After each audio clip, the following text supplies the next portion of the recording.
రాబోతుంది.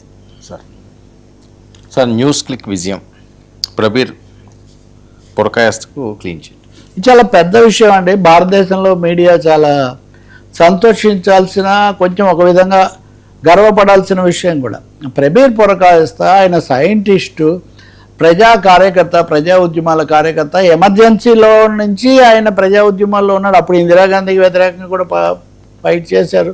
JNU product. ఆయన news click అని ఒక చాలా ఇప్పుడు ప్రామాణికమైన ప్రతిష్టాత్మకమైన వెబ్సైట్ ఒకటి. ఆ వెబ్సైట్ నడుస్తుంటే హఠాత్తుగా వాళ్ళ కార్యాలయం మీద వెళ్ళి పడిపోయి అంతా మూసేసి ఉద్యోగులందరినీ నిర్బంధించేసి వీళ్ళేదో విదేశాలతో పొత్తు పెట్టుకొని దేశ వ్యతిరేక కార్యక్రమాలు చేశారు అనే రకరకాల రాజద్రోహాలు, ఇలా రకరకాల చట్టాలు ఉన్నాయి కదా, ఇవన్నీ కూడా ప్రయోగించి ముప్పు తిప్పలు పెట్టారు. ఆయన వరుసగా పోరాడి మొత్తానికి ఆయన విడుదల కాగలిగారు. కానీ కేసు అయితే కొనసాగుతుంది. ఇప్పుడు ఢిల్లీ హైకోర్టు ఈరోజు చాలా స్పష్టమైన తీర్పు ఇచ్చింది. న్యూస్ క్లిక్ మీద మీరు అడ్డగోలు ఆరోపణలు చేయటమే కానీ ఏ ఒక్కదాన్ని కూడా మీరు నిరూపించినటువంటిది కానీ దానికి ఆధారాలు కానీ మీరేమీ చూపించలేదు అని. Pertinently extensive investigations have been carried out by ED for about a year and a half and petitioners as well as employees have been summoned and examined many a times, but nothing incriminating till date has been found or placed on record.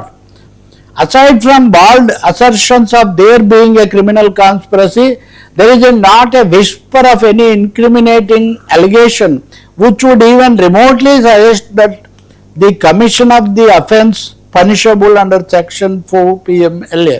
మీరు ఈ ఏడాదిన్నరలో ముప్పు తిప్పలు పెట్టారు. ఉద్యోగస్తులను, సంస్థను అనేక సార్లు arrest చేశారు, అనేక సార్లు దర్యాప్తులు చేశారు. కానీ ఎన్ని చేసినా మీరు తాడు బొంగడం లేని ఆరోపణలు చేయటం మినహాయిస్తే నిజంగా అనుమానాస్పదము అని చెప్పగలిగే ఒక చిన్న వీసమెత్తు సాక్ష్యం కూడా కోర్టు ముందు మీరు సమర్పించలేకపోయారు.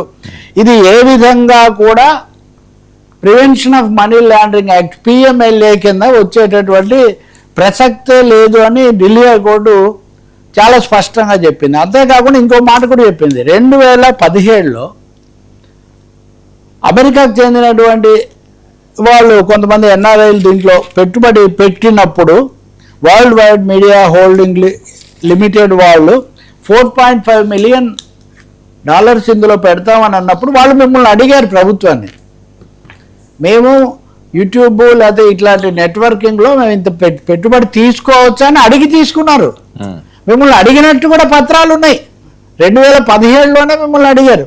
కాబట్టి ఇవన్నీ అయిన తర్వాత మీరు అప్పుడు మీరే అనుమతి ఇచ్చి మీరే వాటిని నడపనిచ్చి ఇప్పుడు మీరేదో రాజకీయ, అంటే ఆ మాటలు వాళ్ళు అనలేదు కానీ ఒక విధంగా రాజకీయ కక్షతో చాలా కీలకమైన అంశాలు, ముఖ్యంగా అదానికి సంబంధించిన అనేక అంశాలు న్యూస్ క్లిక్ ద్వారానే ఆ పరం చెప్పే లాంటి వాళ్ళు బయటికి తీసుకొచ్చారు. కాబట్టి దేశంలో మీడియా స్వేచ్ఛ మీద సాగుతున్న దాడిలో అతి తీవ్రమైన ఒక భాగం ఈ ప్రబీర్ పురకాయస్త అరెస్ట్ కానీ న్యూస్ క్లిక్ కార్యాలయాన్ని చుట్టుముట్టి, పైగా ఆ రోజుల్లో ఒక్కసారి వెనక్కి చూడండి వర్మ, ఎన్ని కథనాలంటే అదిగో చైనా, ఇదిగో అది, అమెరికాలో ఆయన, ఈ రహస్య ఎన్ని కథనాలు చెప్పారో లేదు. ఇప్పుడు సాక్షాత్తు సుప్రీంకోర్టు నుంచి ఢిల్లీ హైకోర్టు నుంచి పూర్తిగా వాళ్ళు ఈ వీసమెత్తి కూడా సాక్ష్యం లేదు, మేము ఇదంతా కూడా కొట్టేస్తున్నామని చెప్పడం నిజంగా చాలా సంతోషించాల్సింది. రెండోది, ఎమర్జెన్సీ నాటి నుంచి ఈ రోజు వరకు కూడా ప్రబీర్ పురకాయస్త లాంటి వాళ్ళు విద్యార్థికులు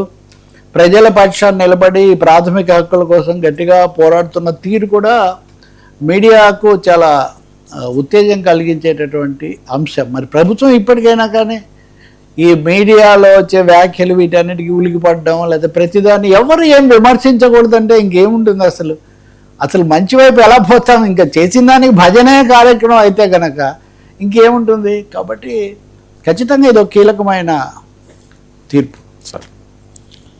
సరే ఇరాన్